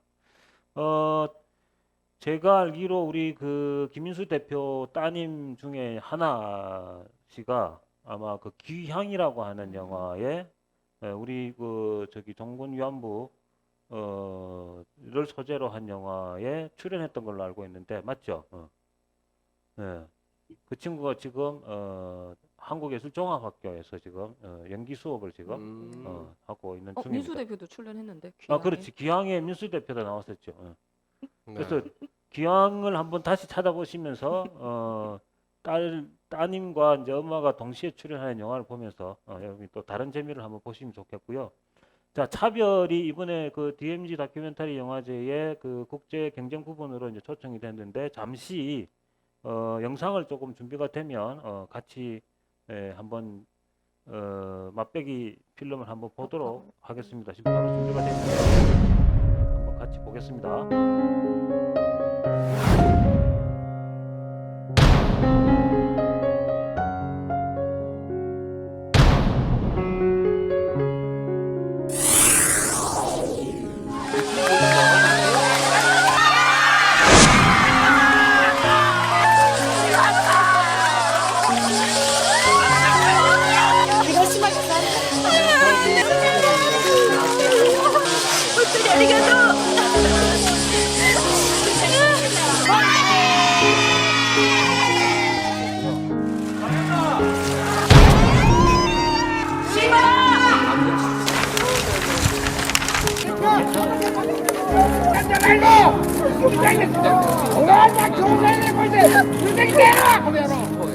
그렇지 이제 그 히로시마에서 이제 1심 할 때는 촬영을 못 받고 이제 그래서 아까 김지훈 감독이 굉장히 안타깝다고 이제 얘기를 했던 거고 요거는 이제 두 번째 오사카 지금 다른 다 섞여 지역에서 있어요. 네.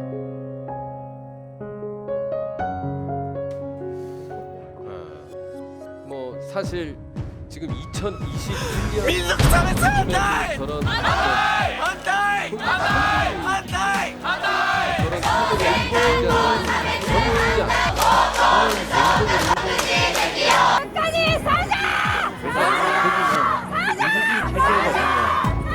대의민주주의 구조도 제대로 실현이 안 된 국가라고 저는 판단하고 있기 때문에 조금 특별한 경우죠.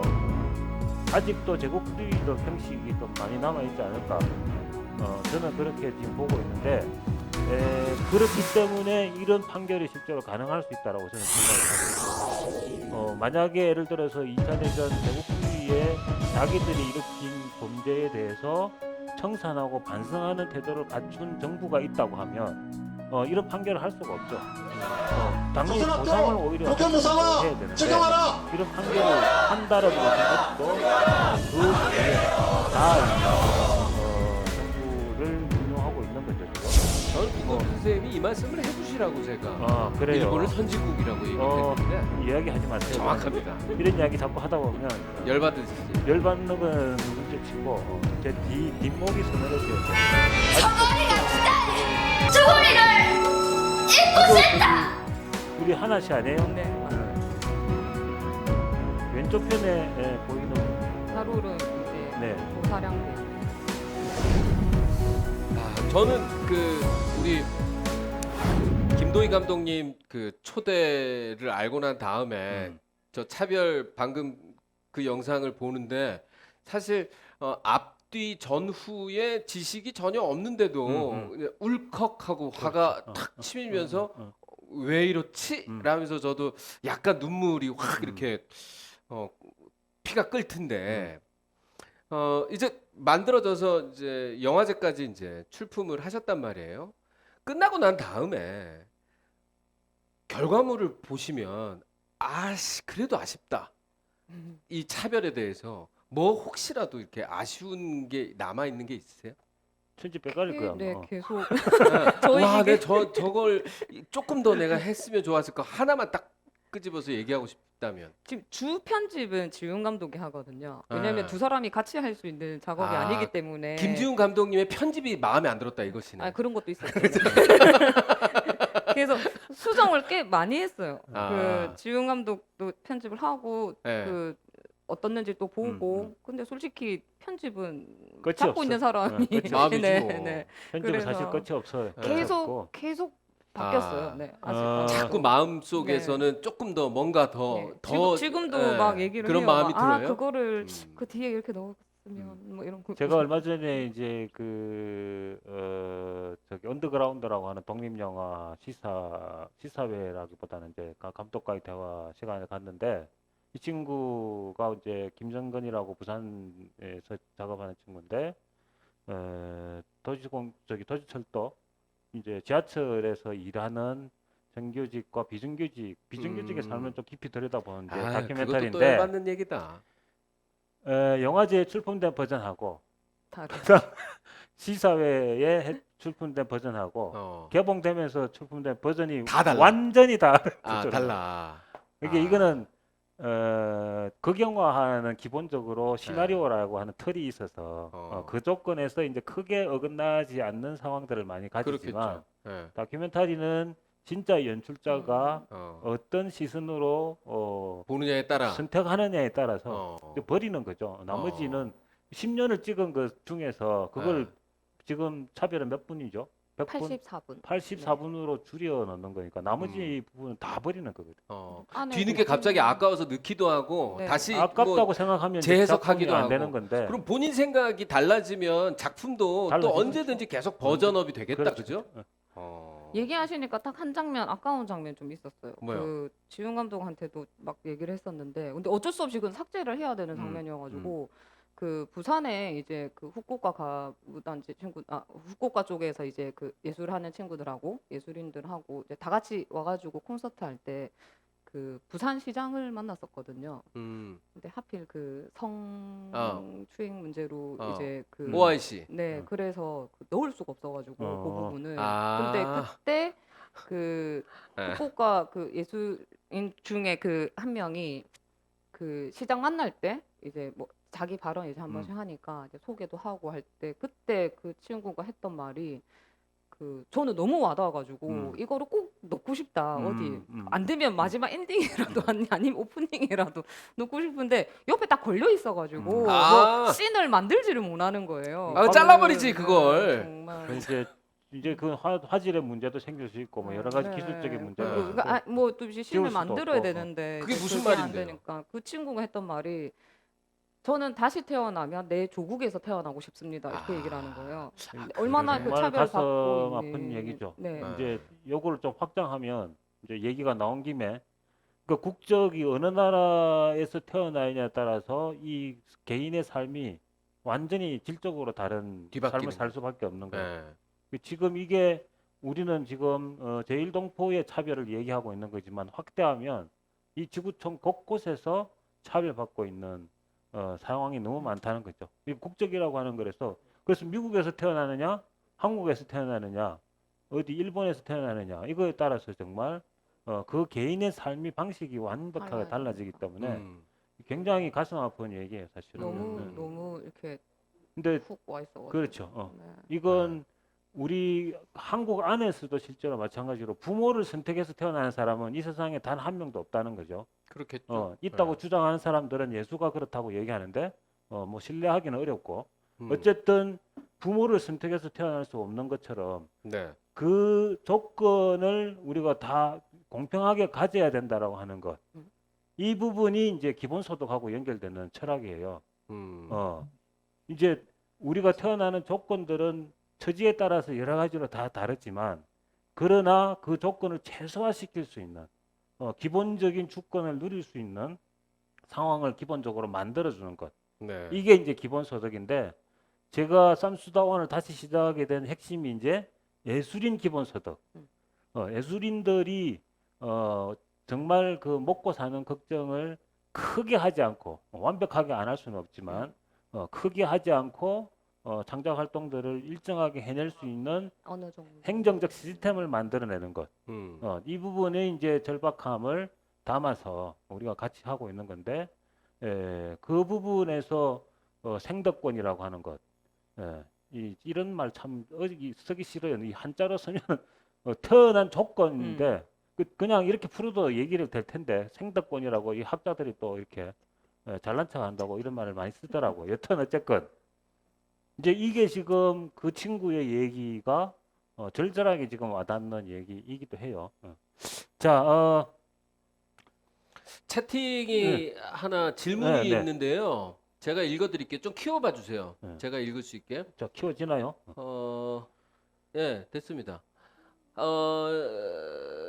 영화를 통해 처음으로 이 사건을 접하는 사람들에게 감독님과 실제로 긴 시간 동안 사건을 함께한 김민수님이 전달하고 싶은 말씀은 과연 무엇일까요? 거의 결론을 먼저 좀 먼저 해도 질문하신 것 괜찮아요. 같은데요. 그게 궁금하신가 봐요. 그래서 이렇게 긴 시간을 서로 함께 하면서 다큐멘터리를 완성을 했는데 결국 뭘 전달하고 싶은 건가? 마지막엔. 자, 이거는 이제 영화를 보고 나서 그 감독과의 대화를 통해서 좀 했으면 좋겠는데 네. DMZ 다큐멘터리 영화제가 파주하고 고향에서 열린단 말이죠. 네. 부산에서 못 봐요? 가기 힘들어요. 네. 근데 지금 코로나19 대감염 상황이어서 온라인으로도 혹시 하나요? 네네네. 온라인 온라인으로 상영한다고. 부산에서 볼 수 있도록 좀 안내를 좀 잠깐 해주시죠. 네, 근데 지금 아직 안 열려 있더라고요. 아, 그러니까 아직 안 저도 열리겠지만 혹시나 해서- 당연히 영화제 기간에 네네네. 열릴 거예요. DMZ 9월 9일부터 9월 9일, 시작하는데 네, 9월 9일부터 16일까지고요. 그 안에 이제 온라인 상영으로 들어오셔가지고 보실 수가 있는데 그 DMZ 그 국제 다큐멘터리 영화제 홈페이지 들어가시면 그 온라인 상영관에 있더라고요. 그 가이드가 나와 있는데 아직은 안 열렸어요. 그거만 아마 가르쳐 네, 주시면 9월 돼요. 9일부터 16일 예. 그 사이에 그 들어가시면 온라인 상영 가이드를 보시고 예매를 하시고 그래요. 네, 하셔서 가급적이면 고향이나 파주에서 상영하는 극장에서 볼 수 있으면 가장 좋고 12일과 16일 12일은 고향, 그 음. 다 고향인 것 아, 둘다 같습니다. 고향. 네네. 고향 메가박스 백석 예. 1관과 음, 8관에서 네, 음. 12일, 어, 16일. 영화관에서 제가 보라고 말씀드리는 것은 아무래도 그 밀도 있게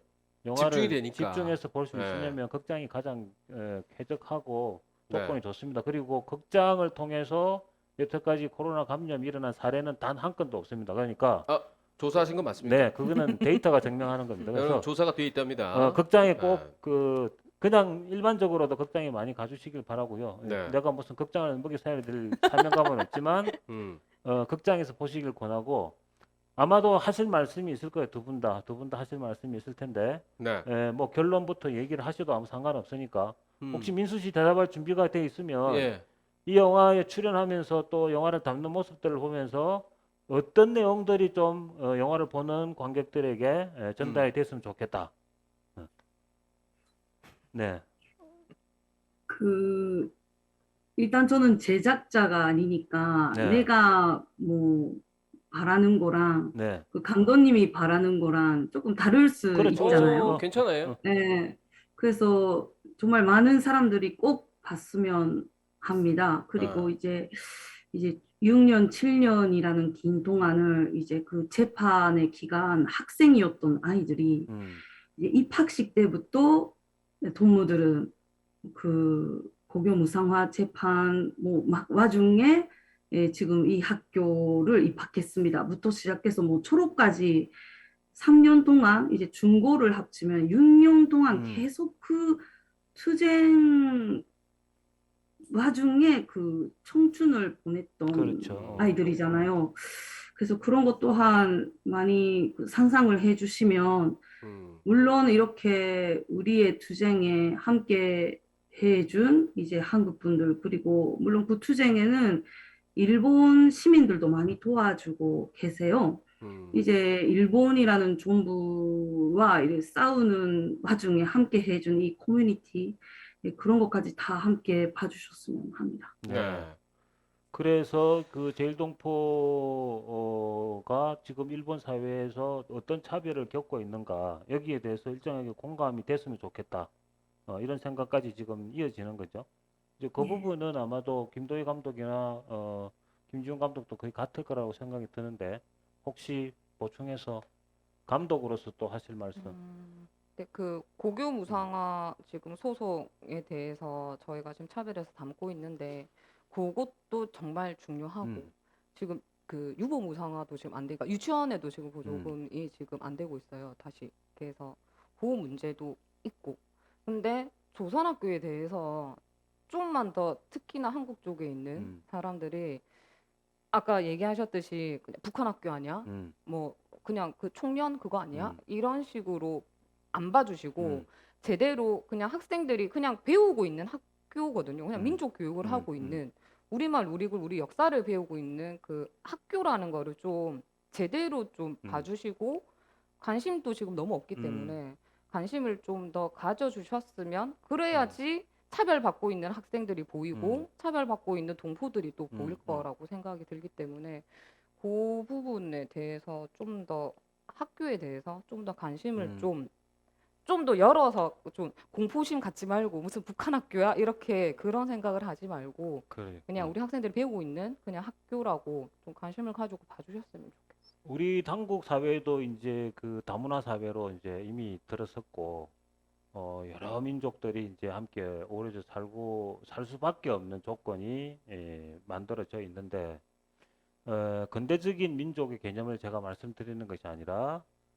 인간으로서 존엄함을 누릴 수 있는 조건을 지구 어디에 살더라도 누릴 수 있어야 된다고 생각하고 그게 전제가 되고 그리고 제일동포는 특히나 우리가 역사적으로 어려운 시기에 자의가 아닌 타의에 의해서 강제로 이주당할 수밖에 없었고 그리고 돌아오지 못하는 처지에 놓여져서 그 상황에서도 우리 말, 우리 역사를 계속 이어내겠다라고 하는 이건 당연히 우리가 인간이라고 하면 함께 할 수 있는 조건을 만들어내는 게 당연하다라고 생각이 들어요. 그건 이제 제일동포의 조선 학교뿐만 아니라 전 지구적인 문제이기도 하고 한국 안에서 우리가 아시아권의 그 다민족에 대해서, 다문화에 대해서 여러 가지 편견을 가지는 이 태도도 반성하고 바꿔내는 태도에도 실제로 영향을 미친다고 생각이 들어요.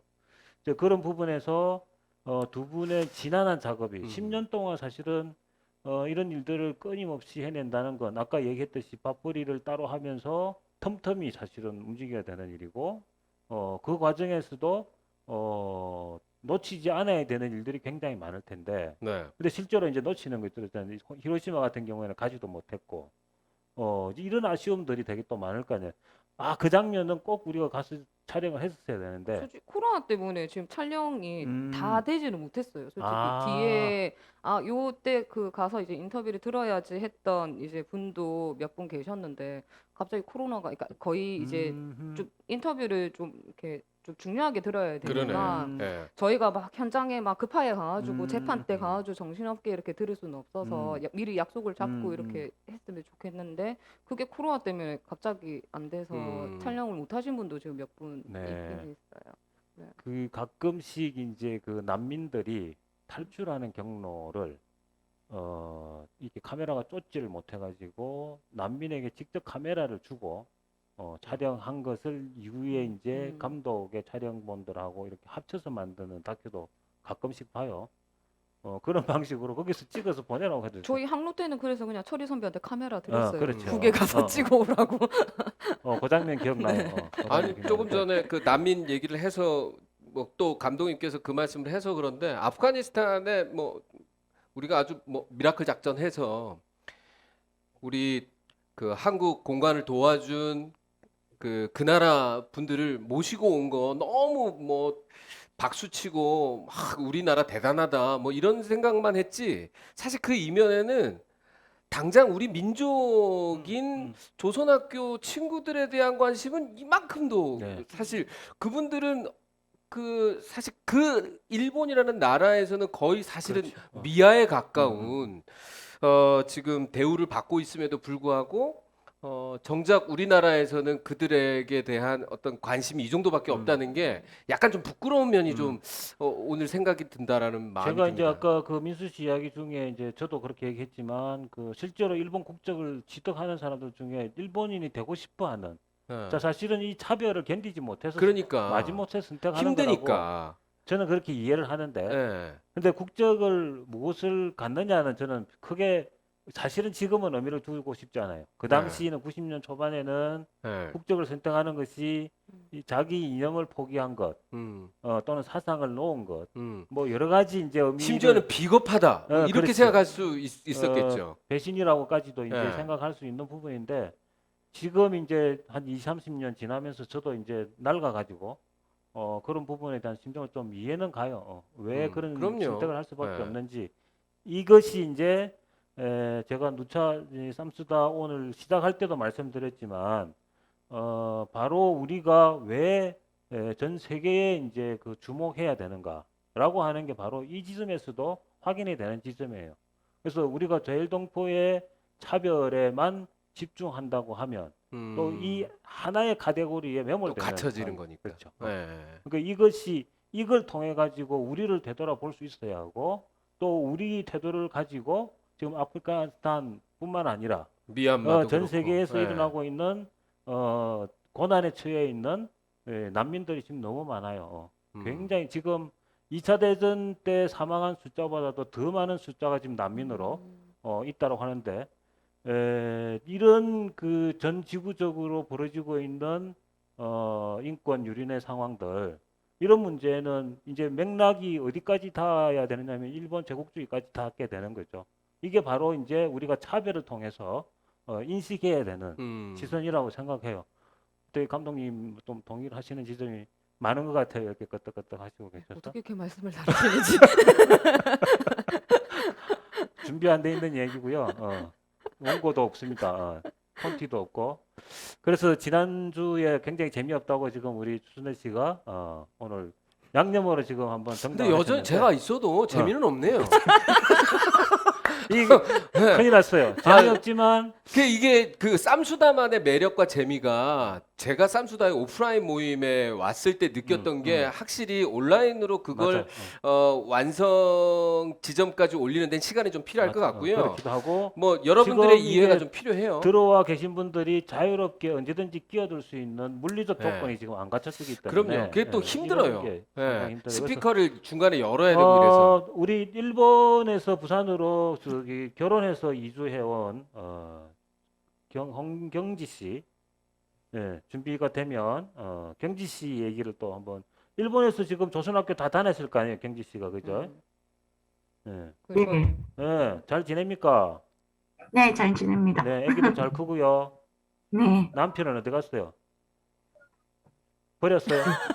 예, 갖다 버려요. 쓸데없으면. 옆방에 계시네요. 옆방에. 네, 애기 네. 보고 있습니다. 애기 보고 있어. 아, 훌륭한 네. 남편이네. 예. 어때요, 경지 씨는 지금 오늘 우리 도희 씨하고 나눈 얘기 들으면서 네. 아마도 경지 씨가 학교 다닐 때도 막 생각이 나고 이럴 텐데 네.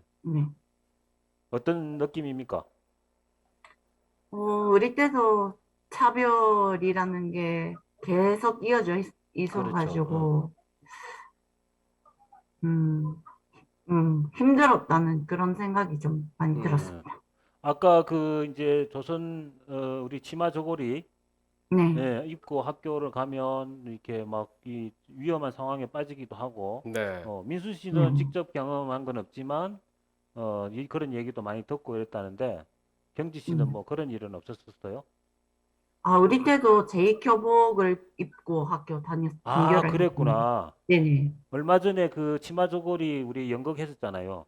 네, 예, 맞습니다. 그 내용이 경지 씨가 학교 다닐 때도 실제로 있었던 네, 얘기군요. 비슷했던 것 같습니다. 아, 그렇군요. 아, 정말 네. 이거 조선 그 치마 저고리라고 하는 것이 이 조선학교의 또 상징이기도 한데 그 상징을 자유롭게 누릴 수 없다라고 하는 것도 또 오래 전부터 있었던 일이군요. 네. 그것도 경지 씨의 말씀을 통해서 알게 됐습니다. 경주는 그 네. 부산에 와서 또 조선학교를 더 알리기 위해서 그렇죠. 조선학교 함께하는 시민모임 봄 사무관사로 열심히 네네네. 아, 부산에. 네, 정말 네. 열심히 하고 있어요. 네. 그래서 경지 씨 덕분에 제가 거기를 지금 가입을 하고 아, 성실하게 활동은 못하지만 아, 그러셨구나. 네. 예. 어쨌든 감사합니다. 네, 저도 관심을 많이 갖고 네. 기울이고 또 함께 네. 참여할 수 있는 방법이 있으면 찾아보도록 네, 하겠습니다. 회원 가입을 네, 해주시면 함께 됩니다. 해주시면 아. 감사하겠습니다. 네. 그러면 경지 씨가 지금 저기 조선학교와 함께하는 시민모임 시민모임 봄에 대한 회원 가입을 조금 안내해 주면 좋겠는데 갑자기 좀 네. 상황이 지금 나왔네요. 네, 지금 그 소개 잠깐 해 주실래요? 한 1분 정도로? 네. 네, 지금 거기 채팅창에 우리 홈페이지가 올라왔거든요. 오케이. 링크를 바로 네. 선택하면 되는군요. 네, 네, 거기서 잘하셨습니다. 들어오시면 네네. 회원 가입도 되고 우리 소식도 알려드릴 네네. 수 있습니다. 유튜브 채팅창에도 그 주소를 같이 링크를 해주세요. 네, 네, 고맙습니다. 감사합니다. 자, 이제 우리 유튜브에 이 질문이 있어서 뭐 질문하신 분의 네네네. 궁금증은 좀 빨리 해결을 해드리고 네, 싶은데요. 3분밖에 안 남아서 아유, 또 하필이면 또 이게 빨리 안 열리네 이게. 네, 그게 천천히 뭐 하세요. 온라인이니까. 자, 그 포토 다르사님께서 네네. 다른 어떤 삶과 인권을 다룬 영화들과 달리 이 다큐멘터리가 그 다른 점이 있다면 감독님 뭐가 있습니까? 뭐 촬영 방식이라든가 뭐 시선이라든가 소개해 주신다면. 투쟁의 현장? 그렇죠. 뭐 거의- 이제 그 네. 고교 무상화 정책에 대해서 소송전을 펼치는 거니까. 네, 거의 그 다큐의 반 정도는 솔직히 투쟁의 현장에 거의 다 가 있거든요. 아, 계속 네, 네, 아주 네. 극렬한 어떤 법정. 그 네, 네, 곳에서 싸우고 있는 모습들을 학생들이 직접 부딪히고 있는 모습들을 우린 다 찍었다. 네, 막 부딪힌다라기보다는 앞에서 네. 계속 투쟁을 하고 그리고 네. 어머니회 학부형들이죠. 그 어머니회에서도 투쟁하는 거. 음. 솔직히 당사자인 학생들이 투쟁하는 모습들이 들어가 있는 게 조금 다르다고 해야 할까요? 그럼 주로 이렇게 막 스트라이크 하시는 그런 뭐 아주 현실감 넘치는 장면들을 많이 보실 수 있겠네요. 네. 그리고 그 네. 세대별로 조금 주인공이 있어요. 1세부터 하나가 4세라고 하면 이제 4세까지도 그 각 주인공들이 중간에 또 뭐 그 3세 분도 있고 네. 지금 여기 미키 키오타 변호사도 들어와 있는데 그 네. 무상화 소송의 변호인단이 있어요. 네. 근데 거기에 이제 일본 친구도 또 옆에서 정말 도움을 많이 네. 주고 있고, 근데 거기에 이제 단장이 아니지. 거기에 이제 그 조선 학교 출신이고 조선 대학을 나왔던 네. 변호사가 있고 그 친구가 3세 네. 음. 가 되겠네요. 시간 세대별로 네. 시간을 우리가 굳이 따질 필요는 없지만 그래도 1시간 반이라고 하는 시간을 정해놓은 걸 뭐 대략 좀 지키도록 하고요. 예. 조금 아쉽긴 합니다. 지금 우리 변호사님도 지금 들어와 계신다고 아까 하는데 얘기를 좀 시키고 싶으면 네네네, 그 시간이- 일본말을 저희가 어떻게 할 수가 없어서. 아, 그러네. 네, 일본 네. 분이라서 그래, 시간이 연결해봐야 안 되네요. 아니 동시 통역이 안 되면 순차 통역이라도 하면 되는데 네. 문제는 지금 시간이 이제 우리가 너무 없어요. 네. 자, 아쉬운 상황입니다. 어쨌든 쌈수다가 쌈수다온으로 이제 형식을 바꾸고 두 번째 녹화 시간인데 네. 아무래도 아직까지는 좀 어수선한 지점들이 있고 미숙한 지점들이 있고 그러나 이제 이 모습이 그냥 쌈수다의 그 지난 시기에 해왔던 형식을 그대로 옮겨온 거라고 생각하셔도 될 것 같아요. 네. 그래서 정리되어 있지 않고 또 이렇게 정제되어 있지 않는 형식이지만 우리가 예술 활동을 하는 예술가들이 어떤 삶을 살고 또 어떤 생각으로 또 무엇을 예술이라고 하는 틀을 통해서 표현하고 전달하고 싶은지 이런 얘기들을 뭐 일정하게 좀 많이 나누는 틀로서 네. 어떤 가치가 있을 거라고 생각이 들고요. 이제 마지막으로 우리 그 도희 감독께서 이 차별이라고 하는 영화, 이 영화를 이제 이 영화제에 소개하는 것뿐만 아니라 이제 개봉도 해야 될 텐데 그 과정을 준비해 나가는데 여러 사람이 아마 도움이 또 필요할 것 같아요. 네. 그래서 어떤 도움들이 필요한지 뭐 그거 간략하게 좀 얘기를 그냥 낯두껍게 하세요, 그냥. 그래. 음, 네. 음. 그 일단 영화제 끝나고 뭐 저희도 지금 뭐 배급사를 어떻게 뭐 만나게 될지 안 만나게 될지 잘 모르겠고, 그래서 저희는 일단은 좀 많이 보시게 하는 게 제일 좋죠. 그래요. 알릴 수 있는 방법이니까요. 그래서 뭐 배급에 대한 것도 저희도 좀 많이 물어봐야 되고, 항로는 진짜 그냥 일당 백으로 그냥 공동체 상영을 했는데 저희가 일본에서는 개봉을 했지만 그 영화 극장에서 개봉하기에는 더 많은 사람들이 못 본다고 생각을 해서 저희가 공동체 상영을 그렇지, 했던 맞아. 거였거든요. 근데 이번에는 좀 방법을 어떻게든 바꿔서라도 좀 많은 분들이 보실 수 있게, 조선학교에 대해서 좀 더 많이 아실 수 있게 하는 방법을 찾을 거고, 그래요. 뚜꺼비 쌤이 도와주셔야죠. 제가 도와줄 수 있는 거는 이제 이런 이야기밖에 없을 것 같아요. 이번에 DMZ 아마 온라인 상영을 여러분들이 얼마나 하느냐에 따라서 저기 차별이 수익이 얼마나 생기느냐고 직결돼 있습니다. 지금 그렇죠. DMZ 네. 다큐멘터리 영화제는 온라인으로 결제해서 보는 수익금을 작품에 온전히 다 준다. 제가 이렇게 오. 알고 있기 때문에 그 방법 좋네. 여러분들이 많이 네. 봐주시길 바라고 예. 많은 분들이 보실 수 있게 해주시고 음. 또 보시고 난 다음에 그냥 봤다라는 걸로 끝내지 마시고 리뷰. 거기에 어떤 생각들을 하게 됐는지 그리고 또 반추해서 우리의 삶을 이렇게 돌아볼 수 있는 계기를 만들어낼 수 있으면 좋겠다는 생각이 듭니다. 오늘 함께 해줘서 고맙고요. 383번째 쌈수다온 여기서 마치도록 하겠습니다. 고맙습니다. 감사합니다.